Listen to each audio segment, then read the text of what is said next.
중국은 관광객 해외 소비에서 2년 연속 세계 1위를 차지하면서 고질적인 관광 수지 적자를 겪고 있습니다. 하지만 마카오가 세계 최고의 도박 도시로 떠오르면서 한숨을 돌리고 있는데요. 일본도 카지노 규제에서 탈피해 관광 산업 육성에 본격적으로 나서면서 우리나라에도 타격이 불가피해 보입니다.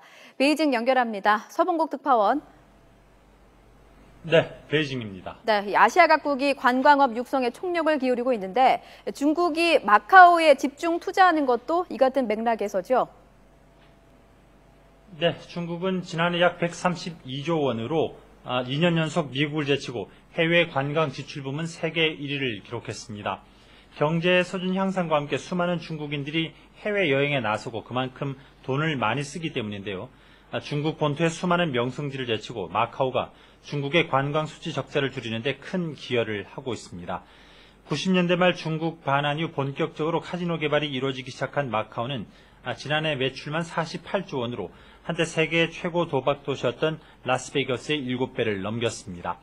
중국 본토와 가깝고 말이 통해서 도박에 열광하는 중국인들이 몰려든 데다 부족했던 관광과 오락시설도 집중 투자한 결과입니다.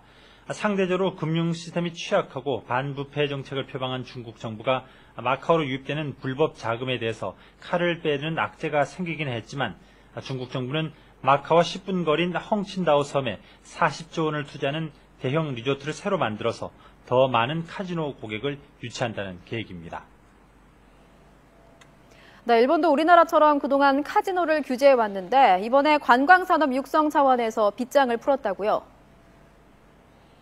네, 심각한 인구 감소 위기에 놓이면서 경제 활성을 위해서 눈을 돌렸기 때문입니다. 일본은 도쿄올림픽이 열리는 오는 2020년까지 현재 1,000만 명 수준인 관광객을 2천만 명으로 끌어올린다는 목표입니다. 이를 위해서 준비하고 있는 비장의 카드 가운데 하나가 카지노 합법화입니다. 일본 정부는 올 가을까지 합법화 작업을 마무리하겠다고 발표했습니다. 전문가들은 일본의 카지노가 합법화되면 마카오에서 세계 2위 시장이 될 것으로 보고 있습니다.